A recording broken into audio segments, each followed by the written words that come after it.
ஹல்லேலூயா. கரங்களை சொல்லுவோமா? ஹல்லேலூயா. எல்லாரும் சந்தோஷமா இருக்கிறீங்களா? நாளைக்கு நிறைய பேருக்கு சம்பளம் போட்டுருவாங்க, கவலைப்படாதீங்க. ஹல்லேலூயா. எடுத்தவர்கள் வாசிக்க ரோமர் 8ஆம் அதிகாரம் 28-30 வரை. அவருடைய தீர்மானத்தின்படி அழைக்கப்பட்டவர்களாய் தேவனிடத்தில் அன்பு கூறுகிறவர்களுக்கு சகலமும் நன்மைக்கு ஏதுவாக நடக்கிறது என்று அறிந்திருக்கிறோம். தம்முடைய குமாரன் அநேக சகோதரருக்குள்ளே முதற் பேரானவராய் இருக்கும் பொருட்டு தேவன் எவர்களை முன்குறித்திருக்கிறாரோ அவர்களை தமது குமாரனுடைய சாயலுக்கு ஒப்பாய் இருப்பதற்கு முன்குறித்திருக்கிறார். எவர்களை முன்குறித்தாரோ அவர்களை அழைத்தும் இருக்கிறார். எவர்களை அழைத்தாரோ அவர்களை நீதிமான்களாக்கியும் இருக்கிறார். எவர்களை நீதிமான்கள் ஆக்கினாரோ அவர்களை மகிமைப்படுத்தியும் இருக்கிறார். ஹல்லேலூயா. செய்தி இது இல்ல, திடீர்னு இந்த வசனத்தை வாசிக்கணும்னு எனக்கு தோணுச்சு. அந்தியும் அவருடைய தீர்மானத்தின்படி அழைக்கப்பட்டவர்களா. இங்க நிறைய பேர் நிறைய காரியங்களை சொல்லும்போது வேண்டாம், இன்னைக்கு இல்லை அப்படி இல்லை. எனக்கு ஒரு அசைக்க முடியாத ஒரு நம்பிக்கை இருக்குது எப்பொழுதுமே. அது சில அந்த வரட்டு கௌரவம் கூட சொல்லலாம். நீங்க அவருடைய காரியத்தை அவர் பார்த்துக்கிடுவாரு. அவருக்கு யார் தேவையோ அவர் எடுத்துக்கிடுவார். புரியுதுங்களா? ஆண்டவருக்கு நீங்க தேவைன்னா அவர் உங்களை தட்டி புடமிட்டு எப்படினாலும் எடுத்துக்கிடுவார். நீங்க எந்த நிலைமையில இருந்தாலும். நீங்க அதுக்குன்னு நீங்க பெரிய பரிசுத்தவானோ நீங்க அப்படி இருக்கணும் இப்படி இருக்கணும் இல்லை. ஏற்ற வேலை வரும்போது அவருக்கு தேவையான காரியத்தை அவர் எடுத்துக்கொள்ள. எத்தனை பேர் விசுவாசிக்கிறீங்க? ஹல்லேலூயா. எனக்கு நிறைய பேர்ல சொல்லி இன்னைக்கு ஆக்சுவலி இந்த ஒர்ஷிப் நடத்தும் போது கூட அது தெரியும் எனக்கு. நான் அதனால தான் நான் சொன்னேன். நிறைய பேர் இதில் நான் கூப்பிட்டுக்கிட்டே இருந்தேன். நிறைய விஷயங்களுக்காக ஓடி ஓடி ஓடி ஒழித்துக்கிட்டே இருந்தாங்க. ஏற்ற வேலை வரும்போது அவர் இது பண்ணுவார் கடவுள். அதே மாதிரி என்னதான் வச்சிருக்கிறாரு, அவங்கள வைக்கலன்னு இருந்துறாதீங்க தயவு செய்து. ஞானிகளை வெட்கப்படுத்த புரிஞ்சுக்கிட்டா சபைக்கு நல்லது. ஹல்லேலூயா. எடுத்துக்கொள்ளுங்கள்.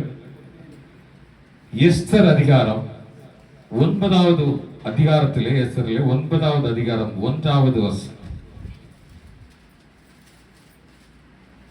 ராஜாவின் வார்த்தையின்படியும் அவருடைய கட்டளையின்படியும் செய்யப்படுகிறதற்கு ஆதார் மாதம் என்கிற 12ஆம் மாதம் 13ஆம் தேதியிலே யூதரின் பகையினர் அவர்கள் மேற்கொள்ளலாம் என்று நம்பினார்களே. அந்நாளில் தானே யூதரானவர்கள் தங்கள் பகையினரை மேற்கொள்ளும்படிக்கு காரியம் மாறுதலாய் முடிந்தது.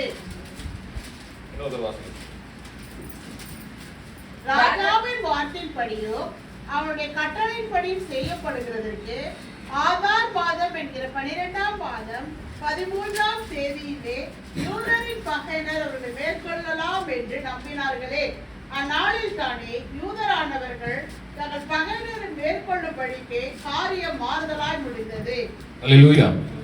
இன்றைய தலைப்பு காரியம் மாறுதலாய் அமைந்தது. ஹல்லேலூயா.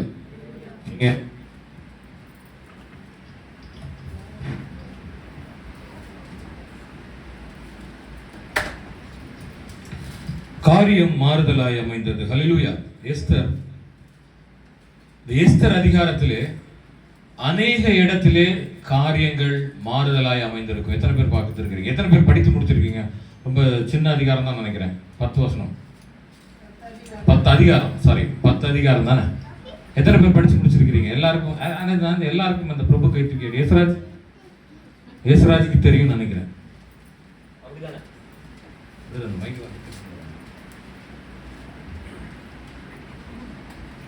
என்னென்ன காரியம் அதுல மாறி இருக்குன்னு எல்லாருக்கும் தெரியும். அப்படித்தானே? நிறைய பேருக்கு தெரியும், யாருக்கும் தெரியாதுன்னு சொல்ல முடியாது. அப்படித்தானே? ஏன்னா உலக பிரகாரமான காரியங்கள்ல மனுஷன் என்ன பண்றான்? அநேக திட்டங்களை தீட்டிக் கொண்டிருக்கிறான். அது சரியான திட்டமோ இல்ல மற்றவங்களுக்கு கெடுதலான திட்டமோ, சபைக்கு விரோதமான திட்டமோ, உலகத்துக்கு சொந்தக்காரங்களுக்கு அண்ணனுக்கு விரோதமான திட்டமோ, தம்பிக்கு விரோதமான திட்டமோ, நிறைய திட்டங்களை நாம மனுஷியமாய் திட்டம் தீட்டு கொண்டிருக்கிறோம்.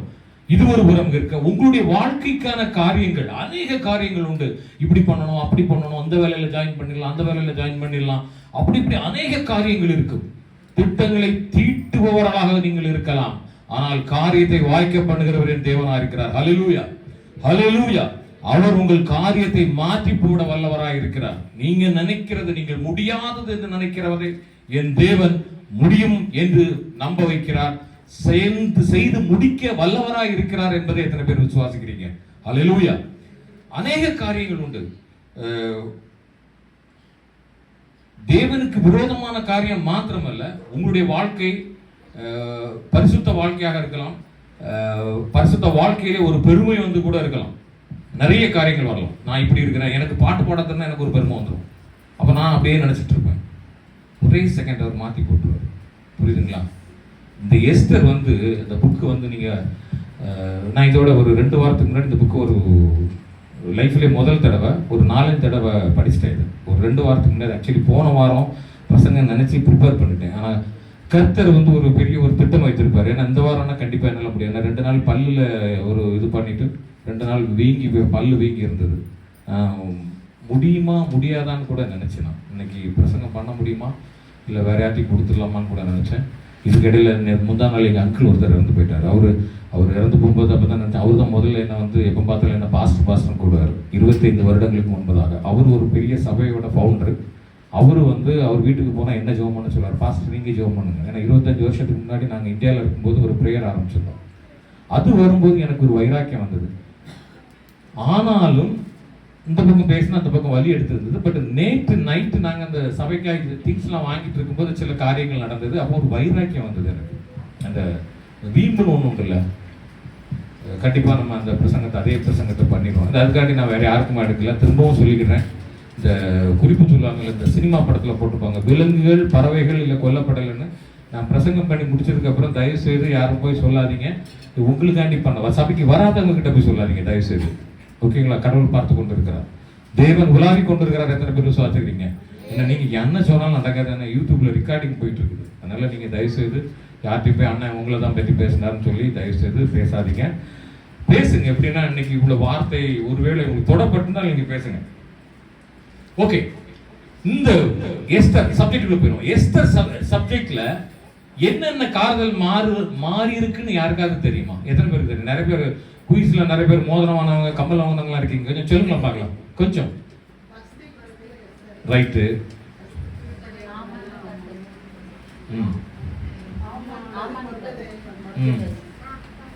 பைபிள் குயிஸ் அட்டன் பண்ணாத கெட்ஸிஸ்ட் சொல்லிட்டு இருக்கிறாங்க. அட்டன் பண்றவங்க யாரும் வாயை திறக்கிறது இல்லை. பிரைஸ் கொடுத்தா மட்டும் தான் சொல்லுவீங்கன்னு நினைக்கிறேன். ஓகே, அப்புறம் நிறைய இருக்குது, அப்படிதானே? ஓகே, என்ன சிஸ்டர்? ஓகே, நம்ம ரொம்ப போக வேண்டாம். ஒரு 2 வசனத்துக்குள்ள போயிட்டு நம்ம, ஏன்னா இன்னைக்கு ப்ரேயர் இருக்குது, கொஞ்சம் ரிக்வஸ்ட்லாம் கொஞ்சம் எழுதி வச்சுக்கோங்க. ஓகே, எஸ்தர் முதல்ல அந்த ராஜா பேர் என்ன? அகஸ்வேரு ராஜா.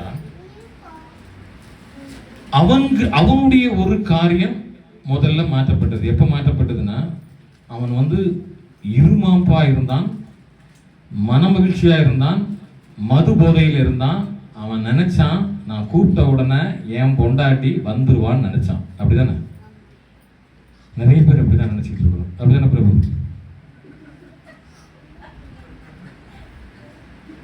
ஆனா அந்த இடத்துல நான் வந்து அந்த வஸ்தியை நான் ஒரு நாளும் குறை சொல்ல மாட்டேன். ஒருவேளை அந்த ஸ்திரீ நினைத்திருப்பாள், இவன் போதையில உளறிட்டு இருக்கிறான். சரிங்களா? நம்ம 2 சைடும் பார்க்கணும். எப்பவுமே விசாரிக்கும் போது 2 சைடும் பார்க்கணும். வேதம் சொல்லி இருக்கிறது ஓகே. பட் அந்த இடத்துல அவன் மது போதையில தான் இருந்து கூப்பிட்டான். இல்லைன்னு சொல்ல முடியுமா? படிச்சிருக்கீங்களா பைபிள்ல? ராஜி, இப்படித்தானே? இல்லையா? சொல்லுங்க. ஆம்பளைங்க பயப்படுறாங்களே அந்த சப்ஜெக்ட் எடுத்த உடனே. அவன் கூப்பிட்டான், நம்பி கூப்பிட்டான், ஒய்ஃப் வந்துருவாங்கன்னு நினைச்சாங்க, வரல. அப்படிதானே? ஒரு காரியம் மாறிடுச்சா? அவன் நினைச்சது நடக்கல. அப்புறம் நீ எவ்வளவு பெரிய ஆளாக இருக்கலாம், நீ நிறைய சம்பாதிக்கலாம். நீ இருந்த நிலைமையில இருந்து இப்போ நீ வேற இடத்துக்கு போய் டபுள் ட்ரிபிள் ஆட்டு நீங்க ரெட்டிப்பான 3 மடங்கு 4 மடங்கு சம்பளம் நீங்க வாங்கிக்கிட்டு இருக்கலாம். ஓகேங்களா? ஆனா தேவன், என் தேவன் நினைச்சா என்ன பண்ணுவாங்கன்னா அந்த காரியத்தையும் மாற்றி போடுவார்.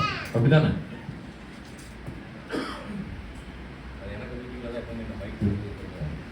பிரச்சனை பண்ணிக்கிட்டே இருக்கும். அங்கேயும் ஏதோ காரியம் மாறுதலாக வந்துருக்கு. அல்லேலூயா, அல்லேலூயா. சார் இந்த மைக்கு கொஞ்சம் வாங்க. ஹலோ, அல்லேலூயா, அல்லேலூயா, அல்லேலூயா.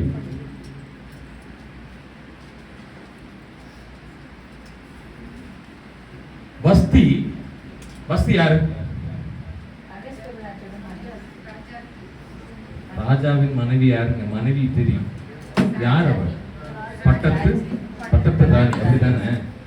நினைச்சு பார்த்திருப்பாளா? நினைச்சு பார்த்திருப்பாளான்னு கேட்டேன். நினைத்து பார்த்திருப்பாளா? அவளுடைய ராஜ கிரீடம் அந்த இடத்திலிருந்து மாறி போகும் என்று அவள் நினைத்து பார்த்திருப்பாளா?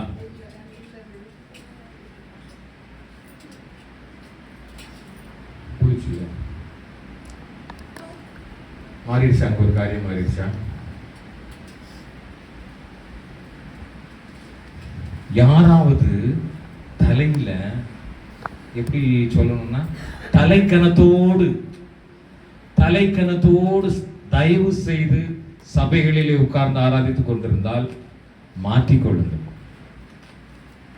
அவ்வளவு பெரிய ராஜ கிரீடம், பட்டத்திராணி. அவன் நினைச்சிருப்பா அவர் ஈவன் அவ இருந்து கடைசியில் போகும்போது லாஸ்ட் சல்யூட், இந்த நம்ம இதுல மினிஸ்டர்ஸ்லாம் செத்து போனா 8 குண்டு 16 குண்டு முழங்க அடக்கம் பண்ணுவாங்க. அது வரைக்கும் அவள் கற்பனை பண்ணியிருப்பாள். அல்லேலூயா. அவ்வளவுதான், நான் ராணி ஆகிட்டேன், முடிஞ்சு போச்சு என் கதை, இவ்வளவுதான், இனி ராணி நான் அப்படியே தான் வருவேன்.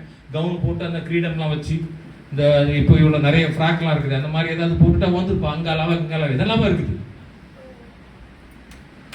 ஒரே செகண்ட் ஆண்டவருக்கு போதும், உங்கள் காரியம் மாறி போகும். இது ராஜகிரீடம். இந்த அடிமை யாரு? எஸ்தர். எஸ்தர் அடிமையா இருந்தா. அவங்க நினைச்சு பார்த்திருப்பாங்களா? சிறை பிடிக்கப்பட்டு வந்தவங்க. அவங்க சான்ஸே கிடையாது. எங்கேயோ கஞ்சா கூட கிடைச்சா வாழ்க்கையை ஓட்டிட்டு அப்படியே போயிருக்கலாம், அப்படிதானே நினைச்சிருப்பாங்க. அவரு ஈவன் அவளுக்கு ஒரு கனவு கூட இருந்திருக்காது. நமக்காவது இருந்திருக்கும். இப்போ நர்ஸ் படிச்சோன்னா நமக்கு கண்டிப்பா பாஸ்போர்ட் எடுக்கணும்னு வந்திருக்கும். சாரி, 3rd இயர்ல பாஸ் ஆகிறோமோ இல்லையோ தெரியாது, பாஸ்போர்ட் எடுத்துடணும் நம்ம கண்டிப்பா. அப்படிதானே? எனக்கு தெரிஞ்ச அந்த எஸ்தர் வந்து கனவுல கூட அப்படி நினைச்சு பார்த்திருக்க மாட்டாங்க. ஏன்னா இருப்போமோ இல்லை அங்க கொண்டு போய் சிறை பிடிக்கப்பட்டு நம்மளை கொண்டுருவாங்களோன்னு கூட ஒரு பயத்துல கூட ஒத்துருக்கலாம். அந்த அடிமை ராணியாய், பட்டத்து ராணியாய் வந்து ராஜ கிரீடம் சூட்டப்பட்டாள். ஒரு காரியம் மாறுதல, இன்னொரு காரியம் மாறுதல் ஆயிடுச்சுங்களா? 2வது, இதுக்கு முன்னாடி ஒரே ஒரு காரியத்தை நம்ம நினைச்சு பார்க்கணும். எங்க நினைச்சு பார்க்கணும்னா, இவனுக்கு யாரு? இவனுடைய சித்தப்பா மொர்தெகாய். மொர்தெகாய்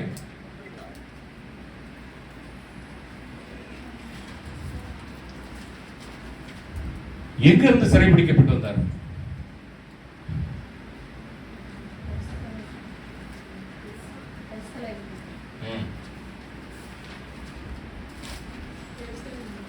எருசலேமில் இருந்து பிடித்து சிறை பிடிக்கப்பட்டு வந்தாங்க.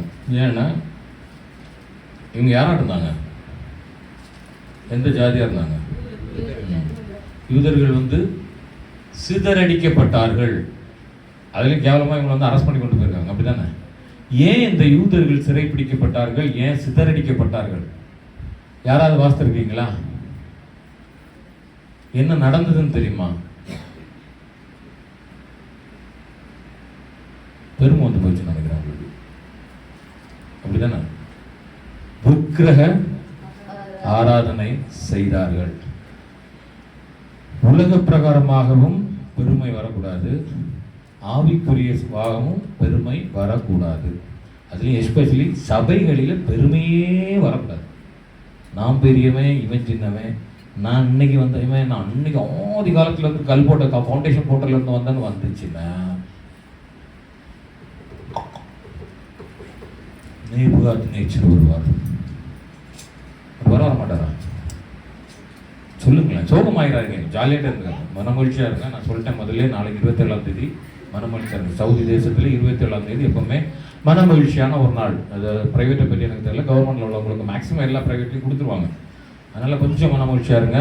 கெட் சிஸ்டர்ஸ் அந்த மாதிரி உங்கள் மனதின் வாஞ்சைக்கு சாப்பாடெல்லாம் ரெடியாக இருக்குது, ஒன்றும் கவலைப்படாதீங்க. நீங்கள் கேட்டது நடக்கும், ஓகேங்களா? அதனால் கொஞ்சம் சந்தோஷமாக இருங்க. சப்ஜெக்ட் நல்ல சப்ஜெக்ட் தான், ரொம்ப ஹார்டாகலாம் இருக்காது. சபைகளில் பெருமை வரக்கூடாது, ஆராதிக்கிற இடத்துல வரவே கூடாது. தேவன் இஸ்ரவேல் மக்களுக்கு கொடுக்காத, அதென்ன இந்த ஊர்ல சொல்லுவாங்க பாத்தீங்களா, இந்த செல்ல பிள்ளைங்க இருக்காங்க பாருங்களா, மூத்த பிள்ளையோ இல்லை கடைசி பிள்ளை ஏதோ ஒன்று, ஒரு செல்ல பிள்ளைன்னு வீட்டில் ஒன்று வச்சுருப்பாங்க. அதுதான் கடைசியில் 10ஆம் கிளாஸ்லேருந்து ஆரம்பிக்கும் போட்ட போடாது. புரியுதுங்களா உங்களுக்கு? பார்த்துருக்கீங்களா? பிரவீன் சந்தோஷமா இருக்கு, சரியாயிடும். அடுத்த சாட்சி ரெடி ஆகிடலாம், கவலைப்படாது. நான் என்ன சொல்றேன், நீங்க யார் மேல அதிக பாசம் வைக்கிற பிள்ளைங்க வந்து சேட்டை பண்ணுச்சு, ஏதாவது பண்ணுச்சுன்னா கொஞ்சம் கோபம் சாதாரணவங்க கிட்ட வரதை விட கொஞ்சம் கூடுதலா வரும். அப்படித்தானே? சேட்டு பிரதருக்கு வந்து ஸ்டெசி மேல கோவம் வரும், விஜய் சிஸ்டருக்கு மாற்றி கோவம் வரும். புரியுதுங்களா? ஏன்னா எப்பவுமே அப்படிதான் இருக்கும். அப்பா அம்மா ஒரு பிள்ளைங்க மேல கூடுதலான பாசம் வைப்பாங்க, ஆப்போசிட் டைரக்ஷன் ஆட்டோமேட்டிக்கா அப்படிதான் எதிர்வினை தானே வரும். நான் அப்படி சொல்லல, ஷெட்யூல் சேர்த்து ஒன்றும் தப்பா நினைச்சிடாதீங்க, அப்படிலாம் ஒன்றும் கிடையாது. இதே தான் இங்கேயும் பிரச்சனை. இஸ்ரவேல் தேசத்துல உங்களுக்கு நீங்க இன்னைக்கும் பாருங்களேன், இன்னைக்கும் அதான் நடந்துட்டு இருக்குது. ஆண்டவர் அதிகமா பிரியம் வைக்கிற மக்கள் அவங்க. நான் இதுக்கு விரோதமான காரியம் இல்லை, இஸ்ரவேலுக்கா ஜெபிங்கன்னு சொல்லிட்டு இருக்கிறாங்க. கொஞ்சம் மனசாட்சி ஒண்ணுல என்ன நடந்துட்டு இருக்குதாங்க, அங்கே என்ன நடந்துட்டு இருக்குன்னு தெரியும். சரி, கொஞ்சமா இறக்க வேணாம்ல, நீங்க தப்பா சொல்லாங்க. ஒருவேளை நீங்க உடனே வேதத்துக்கு புறம்பா பேசுறோம், பி பிராக்டிக்கல். இதே தான் அந்த காலத்துல அவங்க தான் பண்ணிட்டு இருக்காங்க, அந்த காலத்துல தான் பண்ணிட்டு இருக்காங்க. இப்போ வந்து உங்களுக்கு நான் யாரையும் குற்றப்படுத்த விரும்பல. முன்னாடி வந்து கேத்தலிக்கை தவிர மற்றவங்க எல்லாருமே சொல்லுவாங்க, என்ன சொல்லுவாங்கன்னா, இஸ்ரவேலும் சிலை வணக்கம் நம்ம போகக்கூடாது, அப்படிதானே? எத்தனை பேருக்கு தெரியும்? பிரதர் ராஜ்குமார் பிரதர் சிஎஸ்எல்லாம் சொல்லுவாங்களா பிரதர், இஸ்ரவேலில் வந்து சிலை வணக்கம் நம்ம அங்கே போகக்கூடாது, அங்கே போகிறதும் வேளாங்கண்ணிக்கு போகிறதும் சமம், அது சொரூப வழிபாடு. அருமையான தாயார் இருக்கிறாங்க, அவங்களுக்கு நல்லா தெரியும். நான் அதுக்கு எதிராட்ட ஒன்றும் பேசலாமா? ஆனால் அது அது அவங்களுடைய ஒரு பாட்டு. கேத்தலிக்கு அவங்களுடைய இது, சிஎஸ்ஐக்கு ஒரு இது, பெந்தைகோஸ்துக்கு காதல கழுத்தில் ஒன்றும் போடக்கூடாது, கல்யாணம் பண்ணுறதுக்கு மட்டும் நம்ம எட்டின் பிரதர் மாதிரி சிஎஸ்ஐக்கு வருவாங்க. ஏன்னா டவுரி வாங்கணும், செயின் வாங்கணும், அந்த மாதிரி இருக்குது வரைக்கும் வீசி எடுத்துட்டு உட்காந்துக்கிடுவாங்க, அந்த இடத்துல உட்காந்துக்கிடுவாங்க. கல்யாணம் வரும்போது வேற வழி கிடையாது, வந்துருவாங்க. ஒவ்வொருத்தருக்கும் ஒரு, நான் குற்றம் சொல்லல, ஒவ்வொருத்தருக்கும் ஒரு கோட்பாடு இருக்குது. ஆனா எப்படி எட்டின் பிரதர் இங்க வந்தாரோ, இந்த நகை வாங்கணும் அப்படின்னு வந்தாரோ, அதே மாதிரி இப்போ உள்ள போதகர்கள் அங்க போய் டூரிசம் அண்ட் லாட்ஜ் இதெல்லாம் பண்ணி பிசினஸ் பண்றதுக்கு இப்ப இஸ்ரவேல் வாழ்க. நீங்க கண்டிப்பாக இஸ்ரவேலை ஒரு முறை உங்கள் வாழ்க்கையிலே நீங்கள் போய் தரிசனம் செய்ய வேண்டும். முதல்ல இது என்ன தெரியுமா? விக்கிரக ஆராதனை. இப்போ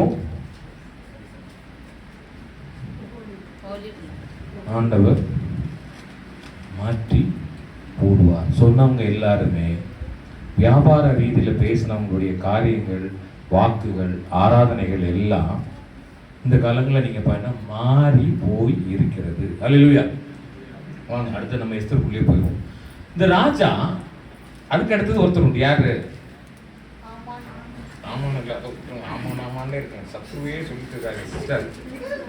ஒரு பெரிய பழக்கம் அந்த பாஸ்டர்ஸ் எல்லாம் ஆனா ஊனா அந்த சாத்தானுக்குறான் சாத்தானே கிடையாது. இஸ்ரேலுக்கு மந்திரம் இல்லை, தந்திரம் இல்லை, சும்மா கடந்து சாத்தான் ஒழிய உங்களுக்கு பேய் பிடிச்சிருக்குது ஒண்ணுமே கிடையாது. இயேசுடைய அப்பாவுடைய பிள்ளைகளுக்கு என்ன பிடிச்சிருக்கு? ஒண்ணுமே கிடையாதுல்ல. எத்தனை பேர் விசுவாசிக்கிறீங்க? சும்மா எதை எடுத்தாலும் சாத்தான். ஞாபகம் இருக்குதா? பழைய பாஸ்டர் சொல்லியிருக்காரு, சபைக்குள்ள சர்ப்பம் வந்துச்சு. சபைக்குள்ள எப்படி சர்ப்பம் வரும்? ஆண்டவர் ஆராதிக்கிற இடத்துல சாத்தானுக்கு அங்க என்ன வேலை? கிடையவே கிடையாது. நான் மொர்தெகாய்க்கு சொன்னேன், சொல்லுங்க. மொர்தெகாய் அவனும் இதே கேரக்டர் தான். நீங்க நினைச்சு பார்த்துருப்பீங்களா? அவரும் நினைச்சு பார்த்துருப்பாரா? ஆனா அவர் வந்தோடனே அவருக்கு ஒரு போஸ்ட் கிடைச்சு நினைச்சிருக்காரு. ராஜா அரண்மனையில காவல்காரன் அவர் கிடைச்சிச்சு, டக்குன்னு கவர்மெண்ட் போஸ்டிங் கிடைச்சிருச்சு. வந்தோடனே நம்ம தினேஷ் பிரதர் கூட இருக்காரு, வந்தோன்னா கவர்மெண்ட் ஸ்டாஃபாக வந்திருக்கிறாரு அவர். அதே மாதிரி அவருக்கு ஒரு கவர்மெண்ட் போஸ்ட்டு மருதகாய்க்கு கிடைச்சிருச்சு. கிடைச்ச உடனே அங்கே ஒரு சம்பவம் நடந்தது. என்ன நடந்தது? அதெல்லாம் ரெண்டாவது சிஸ்டர். அதுக்கு முன்னாடி ஒரு பஞ்சாயத்து நடந்தது. ராஜாவை கொல்லணும் அகஸ்வேருக்கு. நானே 4 தடவை நல்லா படிச்சிருக்கேன் போல இருக்கு. எனக்கே ப்ரைஸ் வாங்கிடலாம் போல இருக்கு அடுத்த குயிஸ்ல. ஓகே. அவரு அந்த மாதிரி ஒரு சம்பவம் நடக்கும்போது அவருக்கு ஒரு ப்ளஸ் பாயிண்ட், அது ஒரு கிரெடிட் ஆயிடுச்சு. அப்படிதானுங்களா? அவருக்கு இது கேட்ட உடனே இது வந்து அவரு காதுபட கேட்கணும். சொன்னவனும் கரெக்டா இவரு காதுபட வந்து சொல்லியிருக்கிறான். இவரு வந்து நம்ம பாணியில சொன்னா இவன் போய் நேரம் என்ன பண்ணிட்டாரு, மருதகாய் போய் போட்டு கொடுத்து விட்டார். எங்க போய் போட்டு கொடுத்துட்டாரு? போய் போட்டு கொடுத்துட்டாரு. ஓகே, இது அவருக்கு ஒரு கிரெடிட் பாயிண்ட். அப்படியே வச்சுக்காங்க, அதை வச்சுக்கோங்க. ஆமான் வாங்க சிஸ்டர். ஆமான் என்ன நினைச்சிட்டு இருந்தான்? அவன் எங்க இருந்தான், எந்த இடத்துல இருந்தான்? கொஞ்சம் யோசிச்சு பாருங்க. ராஜாக்கு அடுத்த ஐயர் பொண்டாட்டி, பாஸ்டருக்கு ஒய்ஃபு. சரி, அவன் லைக் நம்ம மோடி மாதிரி இந்த அந்த யாரோ ஒரு லேடி உள்ள பிரசிடென்ட், அவங்களுக்கு அடுத்தது பிரைம் மினிஸ்டர், பிரசிடென்ட் அடுத்த பிரைம் மினிஸ்டர், ராஜாக்கு அடுத்தது ஒரு பிரதான மந்திரியாக ஆமான் அந்த ஸ்தானத்தில், அதாவது ராஜாக்கு அடுத்த ராஜாவுடைய முத்திரை மோதிரத்தை உபயோகிக்கக்கூடிய சக்தி வாய்ந்த ஒரு தலைவர், ஒரு அதிபதி, ஒரு தளபதி, எல்லாருக்கும் ஆன அதிபதி.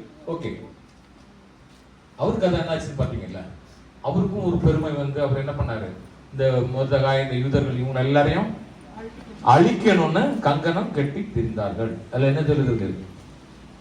என்ன இருந்தாலும் என் தேவன், நீங்க என்ன பாவம் பண்ணாலும், ஓடி ஓடி ஓடி நீங்க ஒழிச்சாலும் என் தேவன் இரக்கமுள்ளவராகவே இருக்கிறார். அல்லேலூயா. அவன் இஸ்ரேலுக்கு, அந்த மக்கள் யூதர்களுக்கு எதிராக தானே வகை தேடினான். கொஞ்சம் விட்டுருக்கலாமே, ஆண்டவருக்கு கோபம் தானே. ஆனா ஒரு நாளும் உங்களை மற்றவர்கள் கைகளுக்கு தேவன் ஒப்பு கொடுக்க மாட்டார். எத்தனை பேர் விசுவாசிக்கிறீங்க? ஒரு அழில சொல்லுங்க பார்ப்போம். ஒரு நாளும் உங்கள் அலுவலகத்திலோ, உங்கள் எதிராளிகள் இடத்திலோ, உங்களுக்கு எதிராக வரக்கூடிய உங்க கோவர்க்கர்ஸ்டையோ என் தேவன் ஒரு நாளும் உங்களை ஒப்பு கொடுக்க மாட்டார். அல்லேலூயா. அதனால வந்து யாரும் கவலைப்படாதீங்க. முன் குறித்தவர், சகோதரர் வர்ஷிப்ல கூட சொன்னார், தாயின் கருவிலே உங்களை கண்டவர், உங்களை முன் குறித்தவர், உங்களுக்குன்னு ஒரு திட்டம் வைத்திருக்கிறார். நல்லா கவலைப்படாங்க. லாஸ்ட் வீக்ல நான் ஒரு 2-3 சகோதரர்கிட்ட பேசும்போது ரொம்ப புலம்பிட்டு இருந்தாங்க. ஒன்னே ஒண்ணுதான் நான் சொல்லுவேன், யாருமே இந்த சவுதி அரேபியாவை நம்பி இந்த இடத்துக்கு வரல. அப்படித்தானே? வரலன்னு இல்லை, யாருமே சவுதி அரேபியா நம்பி யாராவது பிறந்திருக்கீங்களா? நீங்க பிறந்திருக்கும் போது நம்ம ஊர்ல இந்த மாதிரி ஆதார் கார்டு, இது என்னது, இந்த இக்காமெல்லாம் கிடையாது. நம்ம ஊர்ல ஒன்றும் கிடையாது வைங்களேன். பர்த் சர்டிஃபிகேட் எடுக்கும்போது நீங்க நினைச்சீங்களா நாங்கள் இங்கே போவோம், உங்கள்கிட்ட வந்து ஒருவேளை இப்போ நான் அந்த டிவி இன்டர்வியூவில் பண்ணும்போது உங்களுடைய எண்ணம் நீங்கள் எந்த நாட்டுக்கு போக வேண்டும் நினைத்திருக்கிறீர்கள் வந்து உங்களுக்கு பிறந்தவங்க ஆஸ்பத்திரியில் வந்து கேட்குறாங்க. கிடையாது. உங்கள் தாய் தகப்பனுக்கு ஒரு குழந்தை வேணும், குழந்தை செல்வம், அவ்வளோதான். எதுவுமே கிடையாது. ஆனால் என் தேவன் முன் குறித்திருக்கிறார், நீ உன் வயிற்றில் உள்ள குழந்தை ஆனா பெண்ணா என்று தாய்க்கோ மற்றவர்களுக்கோ தெரியும். இப்போ தான் ஸ்கேன் பண்ணி பார்த்துட்டு இருக்கிறோம். என் ஆண்டவருக்கு மாத்திரம் தான் தெரியும். நீங்க வேணா சொல்லலாம், வயிறு பெருசா இருந்தா பொம்பளை பிள்ளை, வயிறு சின்னதா இருந்தா ஆம்பளை பிள்ளை அப்படின்னு கிடையாது. அதுவும் தப்பா இருக்குது. அது தெரியுமா உங்களுக்கு? அதுவும் தெரியாது. ஆனால் என் தேவனுக்கு தெரியும், நீ இன்ன பெயரோடு இந்த இடத்துல இந்த ஆளுக்கு நீ பிள்ளையா பிறக்க வேணும்னு தேவனுக்கு தெரிந்தவர். ஏனென்றால் அவன் முன் குறித்தவர், உன்னை தன்னுடைய உள்ளங்கையில் வளர்த்திருக்கிறார். நம்ம வாக்கு கொடுக்கிற மாதிரி இல்லை. மனிதர்கள், அந்த சங்கீதத்தை சகோதரி சொன்ன மாதிரி, மனிதர்கள் வாக்கு கொடுக்கறது மாதிரி அல்ல. என் தேவன் ஒரு வாக்கு கொடுத்தா வாக்கு வாக்காக இருக்கும். அந்த காலத்துல எல்லாம் சொல்லுவாங்கல்ல, அந்த நாட்டம்மா வாக்கு கொடுத்துட்டா சத்தியமா இருக்கும், செம்புலடி சத்தியம் பண்ணிட்டா சத்தியமா இருக்கும். அது மாதிரி தேவன் உண்மையாகவே சொல்லி இருக்கிறார், உன் தாயின் கற்பத்தில் நான் உன்னை தெரிந்து கொண்டவன், உள்ளங்கையில் நான் வரைந்திருக்கிறேன் என்று சொன்னவர். அதேதான் யூதர்கள் எவ்வளவுதான் அவருக்கு முறுமுறுத்து போனாலும் என் தேவன் விட்டு கொடுக்கவே இல்லை அவர்கள். இன்னைக்கும் அப்படிதான் இருக்கிறாங்க, முரட்டாட்டமாக தான் இருக்கிறாங்க. எவ்வளவு ஆசீர்வாதம் பாருங்களேன். தேவ ஜனத்திற்கு நீங்க அடிக்கடி ஒரு போதவர் சொல்றாரு, கிறிஸ்தவர்களை மாதிரி ஆசீர்வதிக்கப்பட்டான் எவனுமே கிடையாது. ஆனா அவன மாதிரி நன்றி கேட்டவனும் எவனுமே கிடையாது. அல்லேலூயா, அல்லேலூயா. எப்படி சொல்றாங்க பாருங்க, நன்றி கேட்டவன். அல்லேலூயா. ஆசீர்வாதம் அவங்கள மாதிரி கிடையாது உலகத்துல. நீங்க பாருங்களேன், உலகத்தில் எடுத்து பாருங்களேன், நீங்கள் சொல்லலாம் உள்ள இஸ்லாமியர்கள் நிறைய பேர் இருக்கிறாங்க, அப்படிலாம் உலகத்தில் கிறிஸ்தவர்கள்லாம் நிறைய. ஒருவேளை நம்மளை விட அவங்களுக்கு கொஞ்சம் ஆயில் இருக்குன்னு சொல்லி இருக்கலாம். ஆனால் எவ்வளோ ஆசீர்வாதமாக வச்சுருக்கீங்க. உங்கள் ஒழுங்குமுறைகள், உங்கள் ஆராதனைகள், ஆண்டவரை வழிபடுற காரியங்கள் ஒவ்வொன்றும் நீங்கள் பாருங்களேன். ஒவ்வொரு மற்றவர்களை காட்டிலும் எவ்வளோ வித்தியாசமாக உங்களை ஆண்டவர் படைச்சிருக்காரு. ஈவன் நீங்கள் ஒரு ஜஸ்ட் ஒரு ஃபங்க்ஷன், ஒரு மேரேஜே வச்சுக்கோங்களேன், ஒரு மேரேஜ் வச்சுக்கோங்களேன். ஒரு மேரேஜுக்கு இப்போ நம்ம கிறிஸ்தவ கல்யாணத்துக்கும் மற்ற கல்யாணத்துக்கு எவ்வளோ வித்தியாசம் இருக்கு பாருங்க. நம்ம தான் அங்கே பேண்ட்லாம் போட்டு எடுத்து ஃப்ரண்டில் போட்டு எடுத்து அன்னைக்கு ஒரு நாள் கோட்டு சூட்லாம் போட்டு எடுத்துங்க ஒன்றுமே இருக்காது.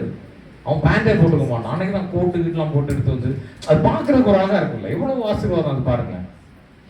கல்யாணம் முடியாத பிள்ளைங்களாம் பார்க்குறாங்க, கண்டிப்பாக நடக்கும் அடிக்கடி. அநேக கல்யாணங்கள் சபையில் நடக்கும், கவலைப்படாதீங்க. தெய்வம் உங்களை பிள்ளைகளை திருமணத்தை வாய்க்க பண்ணுவார். ஹல்லேலூயா. விண்ணிச்சிருக்கிறாங்க, ரைட்டு.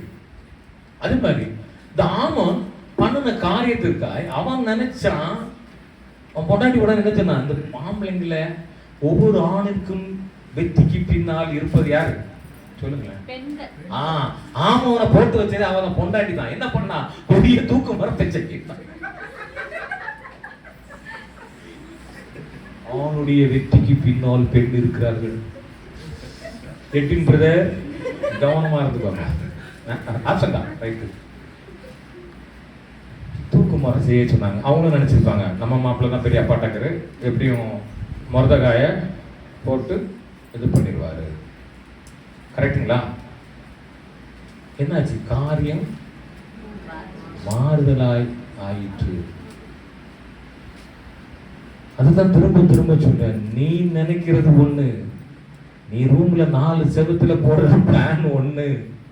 ஆனா அங்கீகாரம் அழகா சொல்லியிருக்கிறேன், நான் பாதாளத்தில் படுக்கை போட்டாலும் நான் அங்கே இருக்கிறேன். நிறைய பேர் அடிக்கடி சொல்வேன், செய்கிற தப்பு எங்கேயும் போய் செய்யாதீங்கடான்.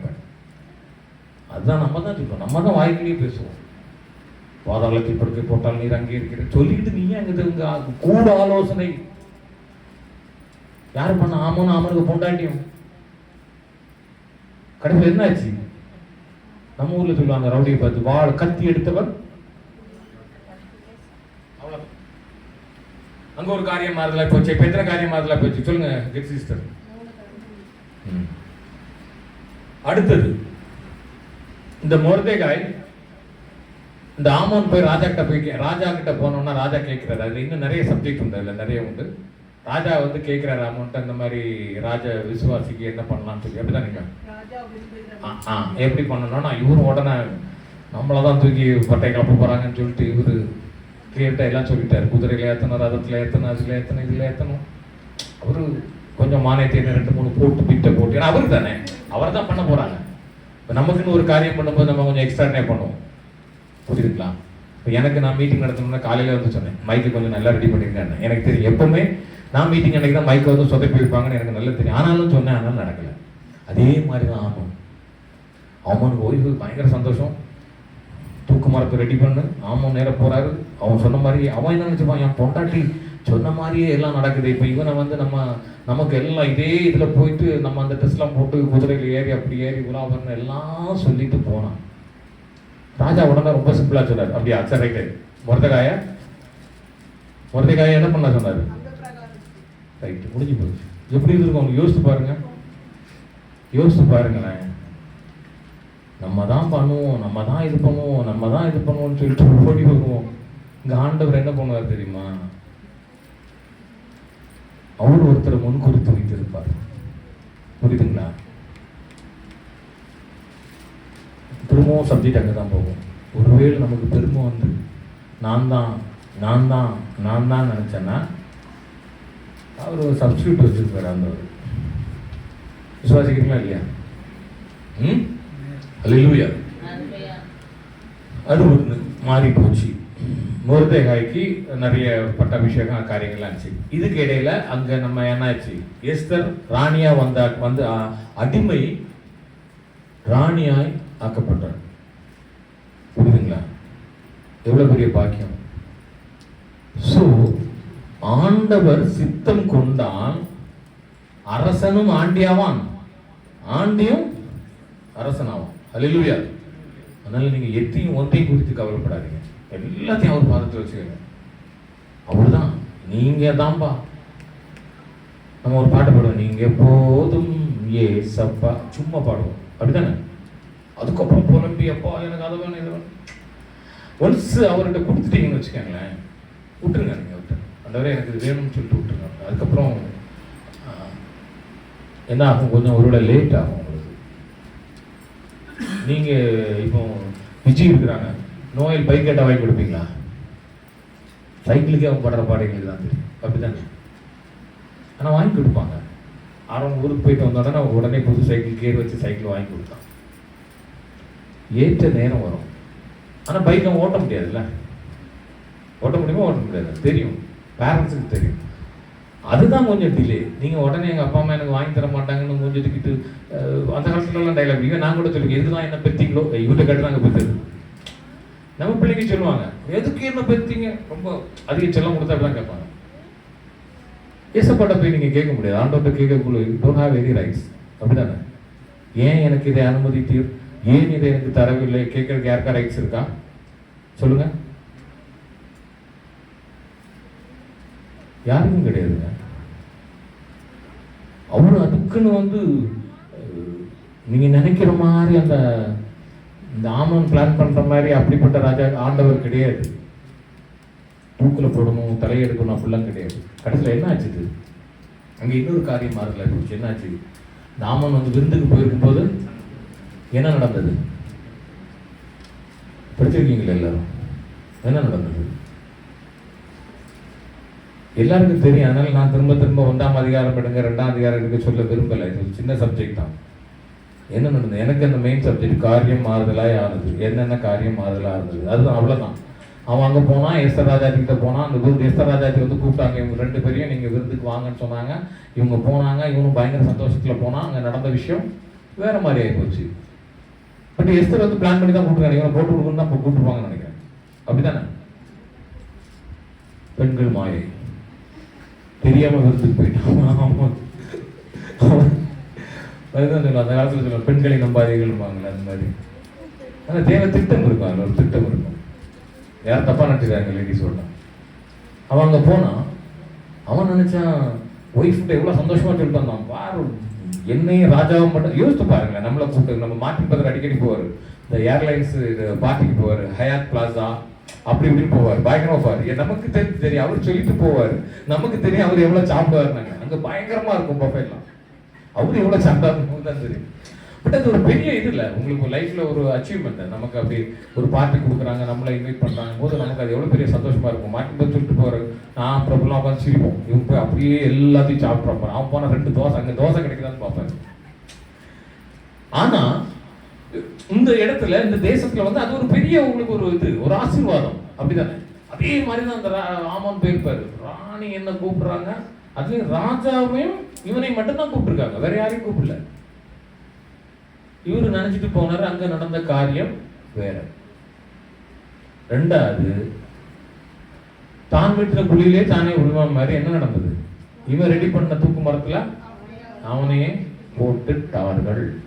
அதனால அடுத்தவங்களுக்கு எதிராட்டு எதையுமே அது என்னது, இந்த கூட ஆலோசனை அப்படிதானே சொல்லுவாங்க, கூட ஆலோசனை ஏதோ அது மாதிரிலாம் அது பண்ணாதீங்க தயவுசெய்து, ஓகேங்களா? ஏன்னா நீங்க அப்படி பண்ணீங்கன்னா உங்களுக்கு காரியம் மாறுதலாய் அமைந்து விடும், ஓகேங்களா? அது ஒண்ணு.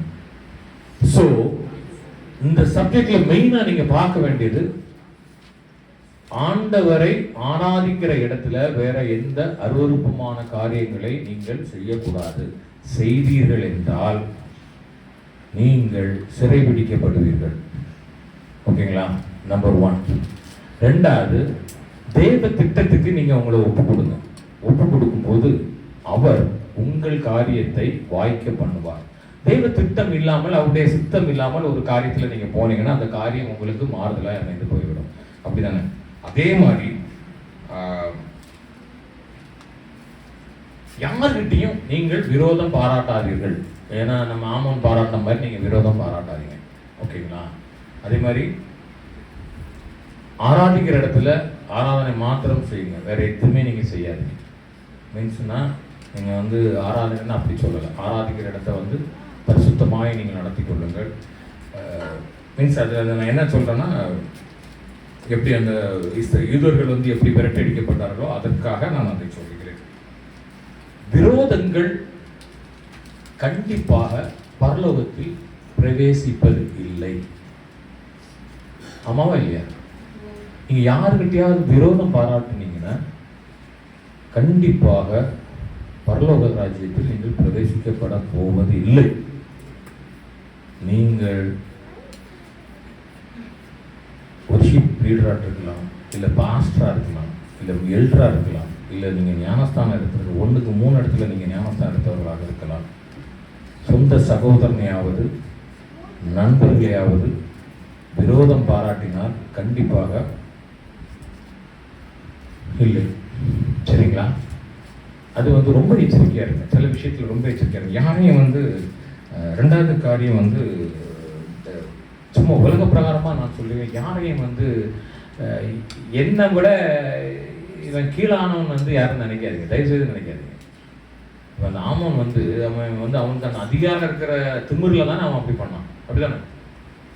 இப்போ நம்ம நினைக்கலாம், இப்போ ஒருவேளை உங்களுடைய கடந்து வந்த பார்த்தீங்கன்னா எனக்கு ஒரே ஒரு காரியம், ஏன்னா நிறைய பேர் நான் ஒரு 20-21 நிமிஷம் முன்னாடி நிறைய பேர் என்கிட்ட வந்து கேட்பாங்க, எனக்கு கார் வாங்கலை. கார் ஆல்ரெடி பார்த்துக்கிட்டு தான் நான் வந்திருக்கேன். கார்லாம் ஓட்டி 9ஆம் கிளாஸ்லேயே கார் ஓட்டி அதுக்கப்புறம் வந்தாச்சு. 9ஆம் கிளாஸ் வந்து அதுக்கப்புறம் அங்கங்கே இடிச்சு ஒரு 4 இடத்துல இடிச்சது. அது வந்து ஒரு அத்தியாவசியம் தான் வாங்கலாம், அப்படிதான். அதை வந்து இதை வந்து கொஞ்சம் பேர் கிண்டல் பண்ணுவாங்க, புரியுதுங்களா? நீங்கள் உடனே நான் என்ன பண்ண, அது வந்து நான் அப்போ சில சமயத்தில் இருக்கிறவங்க நம்மளை ஒரு மாதிரி கேவலமாக பார்க்குறாங்களோ. காரில் இங்கே ஒரு இது உண்டு, ஃபேமிலியாக இருந்துட்டு கார் இல்லைன்னா ரொம்ப கஷ்டம். அது ஆக்சுவலி கண்டிப்பாக வேணும் காரு. என் ஒய்ஃப் வந்துருக்கும்போது கேட்டாங்க, ஒரே ஒரு வேலிட் ரீசன் சொல்லி உனக்கு கார் வாங்குறதுக்கு. நான் எப்படி முடித்தேன், எனக்கு கார் வாங்கிக்க 2 பேர் சப்போர்ட் பண்ணாங்க. எங்கள் பாஸ்டரும் நம்ம அருமையான சுந்தராஜ் தெரிஞ்சு ஓடிட்டாங்க, அடுத்து சத்தியம் பண்ணிட்டாங்க, ஐயோ அவரு காரே வேண்டாம். அவங்க தான் என்ன ஃபோர்ஸ் பண்ணது ஆக்சுவலி. ஆனால் ஒருத்தர் வந்து கேட்டார், ஒரு நண்பர் வந்து கேட்டாங்க, என்ன கார் வாங்காமல் இருக்கேன். என்ன சரி வாங்கலாம், ஒன்றும் பிரச்சனை கிடையாது. இந்த மாதிரி இது எனக்குள்ள அனுபவத்தை சொல்கிறேன். இது மாதிரி உங்ககிட்ட இருக்கு, இல்லை ஒருவேளை என்னுடைய பாதைகள் வந்து என்னுடைய வருமானம் இப்போ கூடி போச்சு, என்னுடைய கிரேடு கூடி போச்சு, நான் சூப்பர்வைசர் ஆகிட்டேன், சூப்பர்வைசர் ஜெனரல் ஆகிட்டேன் அப்படின்லாம் சொல்லிட்டு கீழே இருக்கிற அந்த புதுசாக வந்த நர்ஸை வந்து கொடுமைப்படுத்தாதீர்கள். சோபியா சிரிக்கிறாங்க.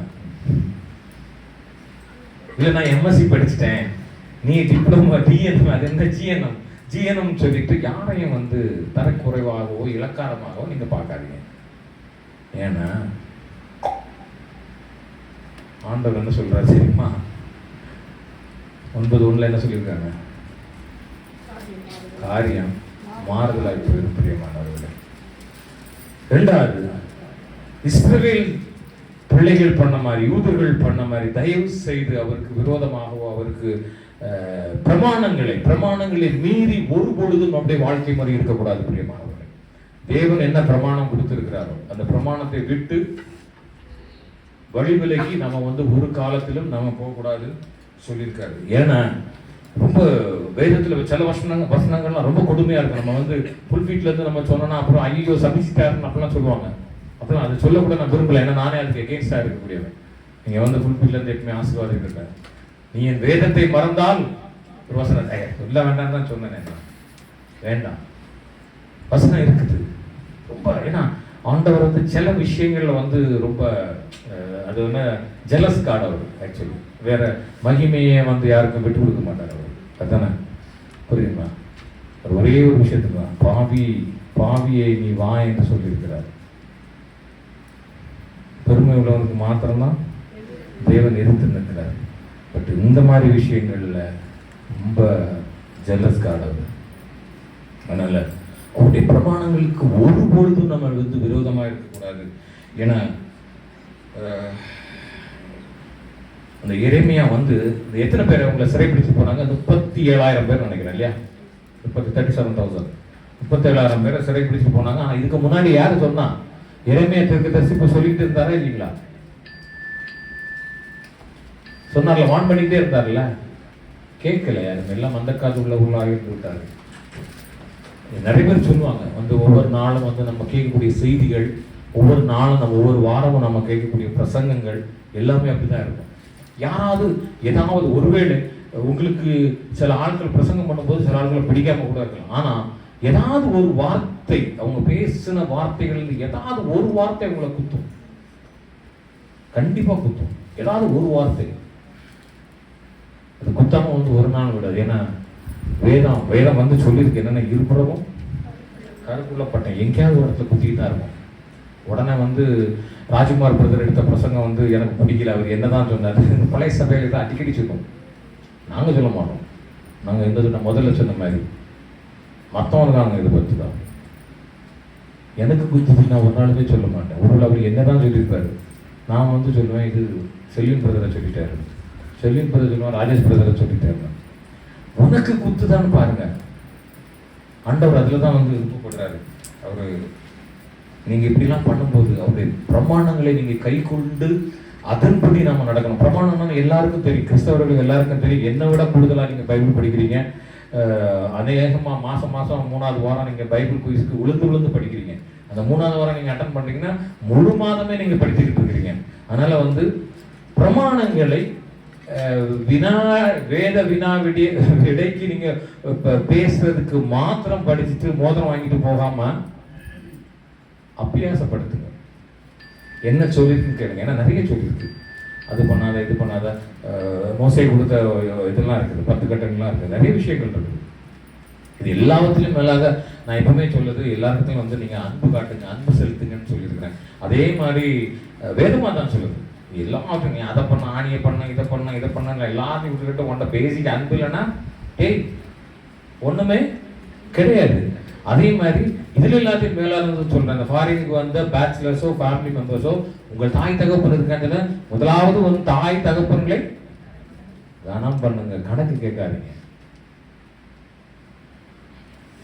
அது பெரிய கேவலமான விஷயம். அதுவும் பிரமாணத்துல தான் வருது. இந்த பிரமாணங்களை எல்லாத்தையும் நீங்க கை கொள்ளுங்க, கண்டிப்பா வந்து கர்த்தர் ஆசீர்வதிப்பார். இந்த காரியங்கள்ல இந்த வசனத்துல இப்ப நீங்க சொல்லுங்க பாப்போம், இப்ப கரெக்டா சொல்லுங்க, எத்தனை காரியம் மாறி இருக்குன்னு. எல்லாரும் இதோட நான் சொன்னது இல்லை, கரெக்டாக இன்னும் நிறைய இருக்கு, டக்குன்னு சொல்லுங்க பார்ப்போம். கொஞ்சம் சத்தமாக சொல்லுங்களேன், சண்டை கிளாஸ் வசனம் சொல்ற மாதிரி.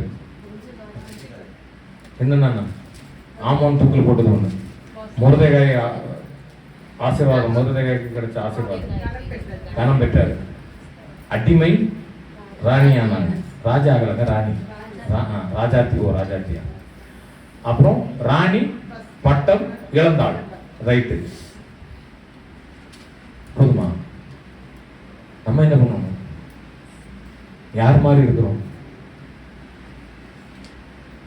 இது வந்து ஒரு சப்ஜெக்ட். பட் இது என்னன்னா, இதுல மெயின் சப்ஜெக்டே வந்து இவங்களெல்லாம் சிறைப்படி நேபுகாத்நேச்சர் சிறைப்பிடிச்சிட்டு போனார் இல்லையா, அதுதான் மெயின்.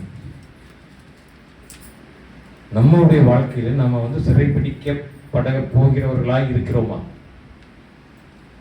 எந்த இதுல நாம இருக்கிறோம் சொல்லுங்க பார்ப்போம். நீங்கள் அவருக்கு பிரியம் உள்ளவர்களாக இருக்கும் பொழுது, வாசிங்க எரேமியா 32:44.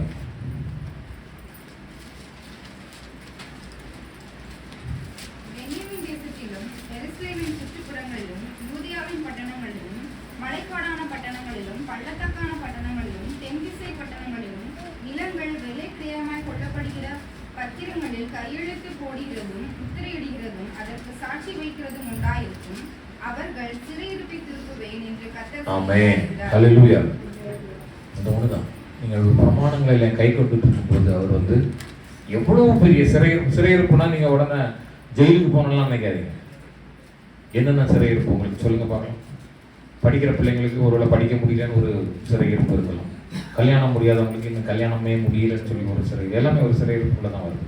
உங்கள் வேதனைகள், உங்கள் பாடுகள், உங்கள் கஷ்டங்கள் எல்லாவற்றையும் என் தேவன் மாற்றுவார். ஏன்னா அவரால் முடியாத காரியம் ஒன்றுமே இல்லை. அதை மாத்திரம் விசுவாசிங்க.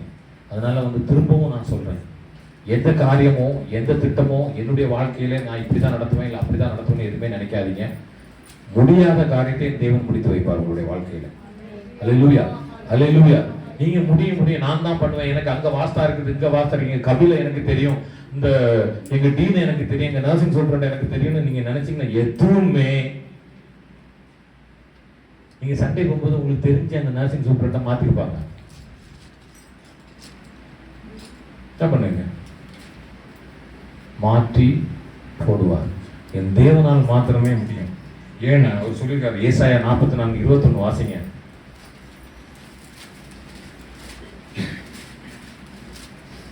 யாக்கோபே, இஸ்ரவேலே, இவைகளை நினை, நீ என் தாசன், நான் உன்னை உருவாக்கினேன், நீ என் தாசன், இஸ்ரவேலே, நீ என்னால் மறக்கப்படுவது. ஆமென், ஹல்லேலூயா.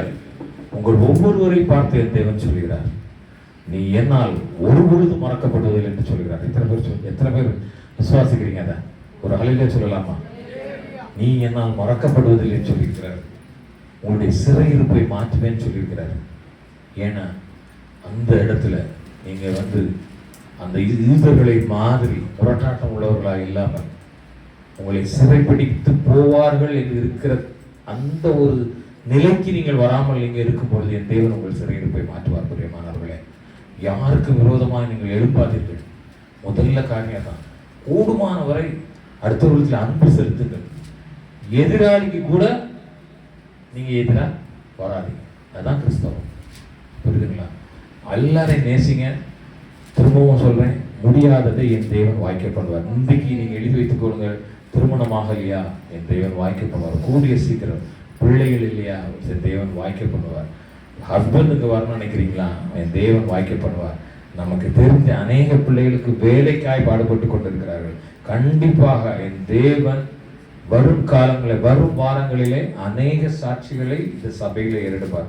எனக்கு ஏறெடுத்த ஒரு சாட்சி, ஒரு ஜெபம் கூட விருதாய் போனதில்லை, போக போறதும் இல்லை என்று இந்த இடத்துல நான் ஆணித்தரமாக நான் சொல்கிறேன். ஏன்னா நான் எப்பவுமே சொல்றேன், உங்களுக்காண்டி அட்லீஸ்ட் ஒரே ஒரு இதயமாவது ஜெபித்துக் கொண்டு இருக்கும். எல்லாரும் இவன் எனக்கு ஜெபிக்கல, அவன் என் பர்த்டேக்கு விஷ் பண்ணல, அவர் பண்ணல, இவர் பண்ணல, கல்லிவல்லி யாரையும் பார்க்காதீங்க. உங்களோட பேசாதவர்கள், உங்களிடத்தில் பழகாதவர்கள், hello brother, praise lord brother, இப்படிலாம் கேட்காதவன் உங்களுக்காண்டி ஜெபித்துக் கொண்டிருப்பான், உங்களுக்காக பரிந்து பேச கொண்டிருப்பான்.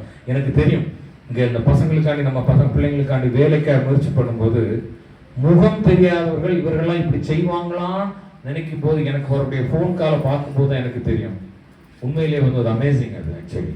ஏன்னா நம்ம நினைச்சிட்டு இருப்போம் இவர் தான் பண்ணுவார், சேட்டு பிரதர் தான் பண்ணுவார்னு நினைச்சிட்டு இருப்போம். இன்னொரு இடத்துல இருந்து ஃபோன் கால் வரும். தேவன் உங்களுக்காக ஒரு ஆட்களை ஏற்பாடு பண்ணுவார் கண்டிப்பாக. அதனால கண்டிப்பா உங்கள் சிறையிருப்பை என் தேவன் இந்த நாளில் மாற்ற என் தேவன் வல்லமா இருக்கிறார். யாரும் தலைகளை தாழ்த்தி ஜெபம். ஹல்லேலூயா. அன்பின் தேவனை, ஆசீர்வதிக்கப்பட்ட நல்ல நாளுக்காக நன்றி செலுத்துகிறோம் தகப்பனே. ஆண்டவரே, இந்த நாளிலும் ஆண்டவரே, எங்களுடைய காரியங்களை நீங்கள் மாற்றி போட வல்லவராயிருக்கிறீர். எங்களுக்கு எதிரான காரியங்களை எங்களுக்காக மாற்றி போட வல்லவராயிருக்கிறீர்.